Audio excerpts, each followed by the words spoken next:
আসসালামু আলাইকুম।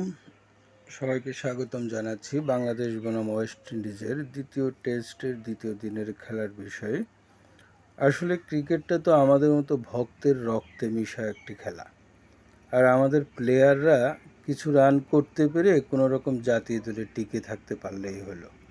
একের পর এক ব্যাটসম্যানরা যেভাবে নিজেদের উইকেট বিলিয়ে দিয়ে আসলো, লিটন দাসের মতো প্লেয়ার যেই বলটাতে আউট হলো, আপনারাও আমার সাথে একমত যে এই আউটটা লিটন দাসের কাছ থেকে আমরা আশা করি না।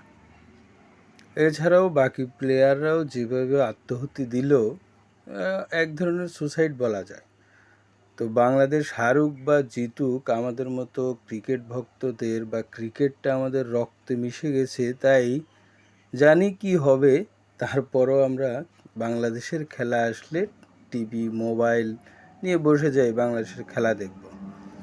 তো আসলে আমার যেটা মনে হয়, আমি যে জন্য এই ভিডিওটা ছাড়ছি, এই প্লেয়ারদেরকে আসলে গালাগালি করে বা বকাঝকা দিয়ে লাভ নেই। আমার একজন বড় ভাই ছিল, ডাক্তার দিবালোক সিংহ। তো উনি একটা কথা বলছিল যে কাউকে শিক্ষা দিতে হলে তার পেটে লাথি মারো।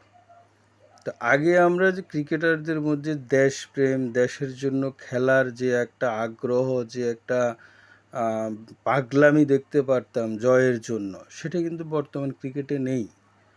আমরা যদি রফিকের কথা চিন্তা করি, আমরা যদি আশরাফুলের কথা চিন্তা করি, তামিম ইকবাল একবার ভাঙা হাত নিয়ে ক্রিকেট খেলছিল, সেটাও আমাদের সবার মনে আছে। তো আমার মনে হয় এদের পিছনে এত লক্ষ লক্ষ টাকা ইনভেস্ট না করে এদের বেতনটাকে খুব সামান্য করে দেওয়া উচিত। যে যারাই আসবে জাতীয় দলে দেশপ্রেমের জন্য খেলবে, খেলার জন্য খেলবে, টাকার জন্য না। এখন বিসিবি এদেরকে এত পরিমাণ টাকা পয়সা দিচ্ছে, এদের স্যালারি এত বেশি, এদের ম্যাচ ফি এত বেশি, যে এরা ওই কোনো রকম একটা কিছু রান 30, 40, 20 পার হতে পারলেই তো ভাবে যে আমার তো দলে জায়গা নিশ্চিত।